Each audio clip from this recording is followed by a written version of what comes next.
आज शुकदेव गोस्वामी को आगे कहते परीक्षित हे महाभाग सत्य कहे भगवान क्या भल पाते आज प्रभु कहते मुझे भल पाए मत जी आश्रा करे भल आनंद सुंदर प्रसंग जहाँ रामचरित मानस कहले श्रवणा बोली श्रवणा सबरी बापा हेले परशुराम शबर माँ हेले पद्मा आराधन पर ये श्रवणा सबरी गोटे राजा पत्नी थिले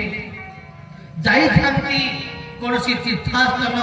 अनेक मुनीन्द्र जोगीन्द्र माने स्नान करुचंती ये रानी प्रबल इच्छा है ये मुनीन्द्र जोगीन्द्र मान सहित मुझे स्नान करती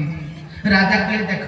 तमें हेलो महाराणी तुमको कौन प्रकार सुजोग नहीं से साधु सतों सहित स्नान करने धिक्कार मानिले रानी अरे मु आज रानी बोली कौन प्रकृत में साधु सतों सहित टिके स्नान करि नहीं उठे देले हाथ हे प्रभु जदि जीवन में मते केते बेले पुनी मनुष्य जन्म दियो मते एते दुख रु एते दुख दबो इमिति जगह रे जन्म दबो कोनसी स्वच्छ जाति हे नथिबो मु गुटे निम्न जाति रे जेमिति जन्म हेबी प्रभु ता परवर्ती पर्याय रे ए जन्म नेची परशुराम शबर घरे जहार नाम हला श्रवणा सबरी जाति स्मर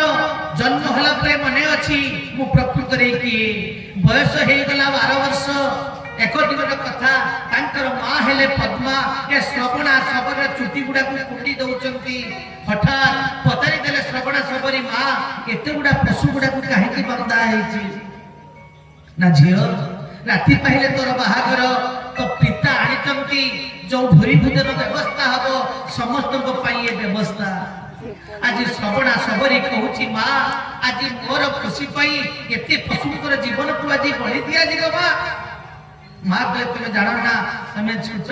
तुम बयस 12 वर्ष श्रवणा मने मने विचार करिला ये जीवन रो माने कणिया से रात्रि भितरे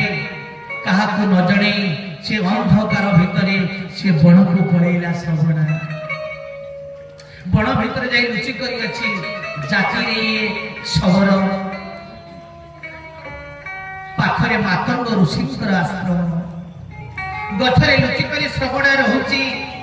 भोर हेई नहीं कौन करुची प्रत्येक दिन श्रवणा ना भोर राति अच्छी आसी आश्रम गुड़ा को झाड़ू कर दउची सुंदर सुंदर फूल गुड़ा तोरी आनी करी आश्रम रे रखुची फल गुड़ा को रखी करी पूरी गछ बाड़ रे लुचि जाउची